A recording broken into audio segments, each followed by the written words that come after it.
ఈ రోజు ముఖ్యమంత్రిగా ఉన్న రేవంత్ రెడ్డి ఆ రోజు పిసిసి అధ్యక్షుడు, ఈ రోజు ఉప ముఖ్యమంత్రిగా ఉన్న బట్టి విక్రమార్క గారు ఆ రోజు సిఎల్పి అధ్యక్షుడు. ఏం చెప్పారు ఆ రోజు విక్రమార్క గారు? మీకు గుర్తుండాలా, ఇట్లా గ్యారంటీ కార్డు పట్టుకొని ఇది మీరు భద్రంగా పెట్టుకోండి, 100 రోజులు గట్టిగా పెట్టుకోండి, గట్టిగా పట్టుకోండి, 99 రోజులు అయిపోయి 100వ రోజులకు అడుగు పెట్టంగానే మా కాంగ్రెస్ వాళ్ళు వస్తారు, దాన్ని తీసుకొని ఒక్కొక్కరికి మీకు అన్ని బ్రహ్మాండంగా 100 రోజుల లోపలే అన్ని పథకాలు అమలు చేస్తామని చెప్పి ఆయన ఉంటాడు కదా, ప్రముఖ సినిమా యాక్టర్ కమల్ హసన్ ను మించిన యాక్టర్లు ఒక్కొక్కడు కాంగ్రెస్ లో బ్రహ్మాండమైన యాక్టింగ్ చేసినారు.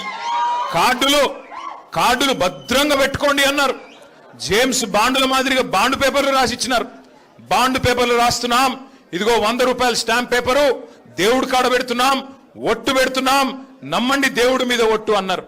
ఎన్ని మాటలు చెప్తే ఇవాళ నేను అడుగుతా ఉన్నా బట్టి విక్రమార్క గారిని, భద్రంగా పెట్టుకోమంటివి కదా కార్డులు, భద్రంగా 100 రోజులు పెట్టుకోమంటివి కదా, మరి 1000 రోజులు అయ్యేందుకు వచ్చే ఇప్పుడు ఎక్కడ పెట్టుకోవాలా కార్డులు? మరి ఏం చేయాలా?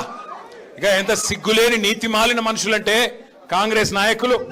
ఏమైందయ్యా, 100 రోజులు 6 గ్యారంటీలు అంటారు కదా, 420 హామీలు ఇస్తారు కదా, 13 డిక్లరేషన్లు చెప్తారు కదా, రైతులకు రైతు డిక్లరేషన్, ఎస్సీ ఎస్టీలకు ఎస్సీ ఎస్టీ డిక్లరేషను, బీసీలకు బీసీ డిక్లరేషను, మహిళలకు మహిళా డిక్లరేషను, యువజనులకు యువజన డిక్లరేషను, మైనారిటీలకు మైనారిటీ డిక్లరేషను, ఎంతొస్తే అంత 420 అడ్డమైన హామీలు, అభయహస్తం అనే పుస్తకం మీ మేనిఫెస్టో పెడితిరి కదా, ఏమైంది మరి 100 రోజుల ముచ్చట అని ముఖ్యమంత్రి గారిని అడిగితే ఆయన ఏమంటున్నాడు ఎరికేనా? ఎంత కండలు తిరిగిన వస్తాదైనా 3 నెలల్లో పిల్లలు పుట్టిస్తాడా అని మాట్లాడుతున్నాడు. సరే ముఖ్యమంత్రి గారు, నువ్వు చెప్పింది కరెక్టే, 3 నెలల్లో పిల్లలు పుట్టారు, ఓకే, మేము కూడా ఒప్పుకుంటాం, మాకు కూడా తెలుసు, కూర్చున్న వాళ్ళందరికీ తెలుసు, రాష్ట్రంలో అందరికీ తెలుసు. 3 నెలల్లో పిల్లలు పుట్టపోతే పర్వాలేదు, కానీ 30 నెలల్లో పిల్లలు పుట్టపోతే నిన్నేమనాలి? మరి ఏమనాలన్నా? నేను అనట్లేదు, 30 నెలలే ఇంకా నువ్వు చెప్పిన ఒక్క హామీ అమలు కాకపాయ ఏమనాలి మరి నిన్ను? నేను అనలేదా, మళ్ళీ మీరు అనాల? నేనేమంటున్నా అంటే, మాటలేమో ఆకాశాన్ని అంటే మాటలు డైలాగులు, సినిమా డైలాగులు చూస్తే మరి కింద పనేమో ఏమీ లేదు, హల్లికి హల్లి, సున్నకు సున్నా. ఇక మీ ఉత్తమ్ కుమార్ రెడ్డి గారు ఉన్నారు, 6.5 ఫీట్లో 7 ఫీట్లో ఉన్నాడు, ఏమి లాభం? ఆ కృష్ణా నీళ్లు తాగి బాగానే పెరిగిండు వాటంగా, కానీ ఏమి చేసిందేమి? అప్పట్లో డైలాగ్ కొట్టినాడు ఉత్తమ్ కుమార్ రెడ్డి, మీకు యాదికుండాలా? ఏమన్నాడు? నేను కేసీఆర్ని దించేదాకా గడ్డమే దియ్య అన్నాడు. నేను అప్పుడే చెప్పిన, గడ్డం పెంచుకుంటే సన్నాసులు కలిసిపోతావు, ఏమి కాదు నీతోనండి.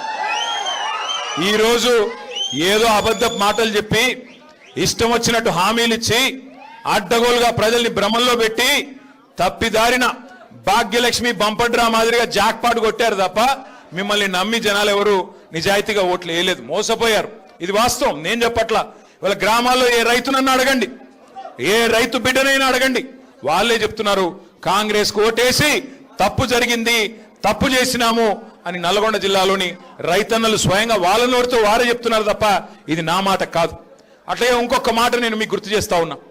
కాంగ్రెస్ పార్టీ నల్గొండ జిల్లాకి, ఉమ్మడి ఆంధ్రప్రదేశ్కి, ఈ దేశానికి దాదాపు 60 ఏళ్ల పాటు నాయకత్వం వహించింది. ఇటు రాష్ట్రంలో అటు కేంద్రంలో కాంగ్రెస్ పార్టీ ఉండే.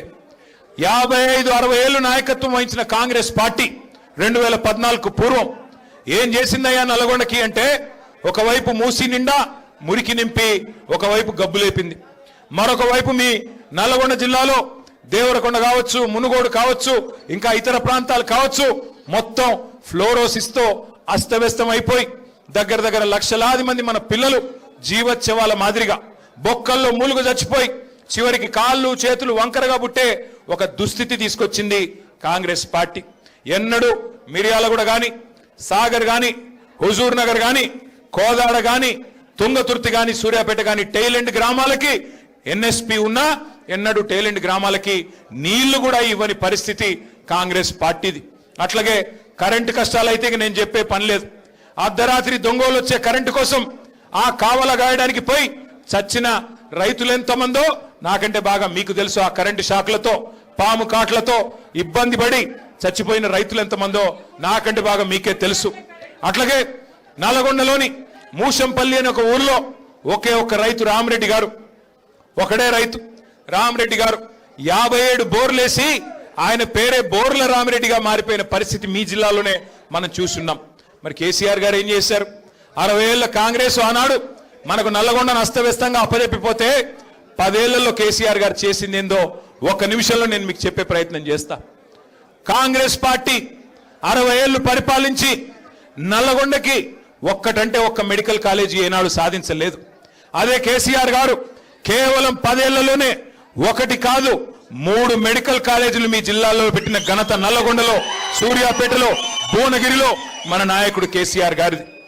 యాదగిరి లక్ష్మీ నరసింహస్వామి మీ అందరికీ కూడా, అంటే మీ దగ్గర కొద్దిగా జాన్పాడు పోతారు, ఎక్కువ సైదులు అంతే కదా, దర్గాకు పోతారు.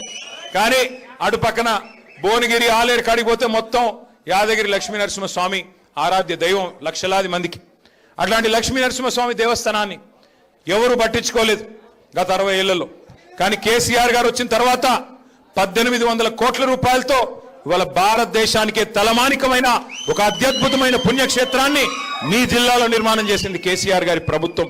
అట్లాగే మీ పక్కనే ఉండే మిర్యాలగూడ నియోజకవర్గంలో ఒక గోదావరికి మాత్రమే పరిమితమైన విద్యుత్ ఉత్పత్తి కేంద్రాలని నల్లగొండ జిల్లాకు తేవడమే కాకుండా జగదీష్ రెడ్డి గారి నేతృత్వంలో దామరచెర్లలో భారతదేశంలోనే అతి పెద్దదైన ultra mega power project plant దాదాపు 35,000 కోట్ల రూపాయలతో ఏర్పాటు చేసింది కేసీఆర్ గారి ప్రభుత్వం. అట్లాగే అన్నింటికి మించి రైతు బంధు లాంటి పథకాలిచ్చి ఫ్లోరోసిస్ ను రూపుమాపే మిషన్ భగీరథ లాంటి కార్యక్రమం చేసి చివరికి మీ టైలెండ్ గ్రామంలోని ప్రతి చివరి మడిదాకా నీళ్ళిచ్చి భారతదేశంలో తెలంగాణ వరిధాన్యం ఉత్పత్తిలో నెంబర్ 1 అయితే పంజాబ్ ని హర్యానాని తలదన్ని మరి ఉమ్మడి తెలంగాణలోని ఉమ్మడి జిల్లాల్లో నంబర్ 1 జిల్లా ఎక్కడ ఉంది వరిధాన్యం ఉత్పత్తిలో అంటే మీ నల్లగొండ జిల్లాగా నిలబెట్టింది కేసీఆర్ గారి నాయకత్వం. ఏం చేసిండయ్యా కేసీఆర్ అంటే ఇవాళ ఇంతున్నోడు అంతున్నోడు ఎవడు పడితే వాడు ఏది పడుతుంది మాట్లాడుతున్నాడు. ఏం చేసిండు కేసీఆర్ గారు? ఒకడు అంటాడు అప్పుల పాలు చేసిపోయినాడు కేసీఆర్ అంటాడు. పార్లమెంటులో కేంద్ర ప్రభుత్వం చెప్పినా రిజర్వ్ బ్యాంకు అది నువ్వు చెప్పేది తప్పురా సన్నాసి, 8 లక్షల కోట్ల అప్పు తప్పు అని చెప్పినా సిగ్గొస్తలేదు రేవంత్ రెడ్డికి. పార్లమెంట్లో కేంద్ర ప్రభుత్వం చెప్పింది తెలంగాణ వచ్చినాడు అప్పు 72,000 కోట్లు. కేసీఆర్ గారు డిసెంబర్ 3, 2023 నాడు దిగిపోయినాడు తెలంగాణ నెత్తి మీద ఉన్న అప్పు 3,50,000 కోట్లు. అంటే కేసీఆర్ గారు చేసింది 2,80,000 కోట్ల అప్పు. ఎస్, కేసీఆర్ గారు అప్పు చేసిండు. ఎందుకు చేసిండు కేసీఆర్ అప్పు? ఎందుకు చేసిండు అంటే 70 లక్షల మంది రైతుల ఖాతాల్లో 73,000 కోట్లు వేయడానికి అప్పు చేసిండు. అవును, ఎస్, కేసీఆర్ అప్పు చేసిండు. 1000 గురుకుల పాఠశాలలు పెట్టి మన ఎస్సీ, ఎస్టీ, బీసీ, మైనారిటీ పిల్లలకు 6.5 లక్షల మందికి విద్యా బుద్ధులు చెప్పించేదానికి అప్పు చేసిండు కేసీఆర్. ఎస్, గతంలో కేసీఆర్ లేకముందు, కేసీఆర్ రాకముందు మొత్తం రాష్ట్రంలో ఉమ్మడి తెలంగాణలో ఆనాడు 5 మెడికల్ కాలేజీలు కూడా లేకపోతే వాటిని 32 కాలేజీలు చేయడానికి, మెడికల్ కాలేజీలు 32 నర్సింగ్ కాలేజీలు పెట్టడానికి జిల్లాలో, ప్రతి జిల్లాలో పేదల కోసం వైద్య విద్య, నర్సింగ్ విద్య అందించడానికి 32 మెడికల్ కాలేజీలు, 32 నర్సింగ్ కాలేజీలు కట్టించడానికి అప్పు చేసినాడు. ఎస్, కరెంటు కష్టాలలో కాంగ్రెస్ వదిలిపెట్టిపోతే ఇవాళ మీ నల్లగొండలోని అల్ట్రా మెగా పవర్ ప్రాజెక్టు దామరచెర్లలో కట్టి 24 గంటల వెలుగు జిలుగుల తెలంగాణగా నిలపడానికి, విద్యుత్ కష్టాలను తొలగించడానికి ఒక్క విద్యుత్ రంగం మీదనే 1,00,000 కోట్లు ఖర్చు పెట్టిండు కేసీఆర్. ఎస్, రైతన్నల కోసం ఫ్రీ కరెంట్ ఇచ్చేదానికి, 24 గంటలు ఇచ్చేదానికి 10 ఏళ్లలో 50,000 కోట్లు ఖర్చు పెట్టిండు కేసీఆర్. ఎస్, అందుకు అప్పు చేసిండు. అట్లాగే కాళేశ్వరం అనే ప్రాజెక్టు మీ తుంగతుర్తికి, మీ సూర్యాపేటకి, మీ కోదాడలోని చివరి మడి దాకా నీళ్లు వస్తున్నాయి ఇవాళ గోదావరి నీళ్లు అంటే దానికి కారణం కాళేశ్వరం కాదా? అగోగా కాళేశ్వరం కట్టడానికి కేసీఆర్ అప్పు చేసిండు.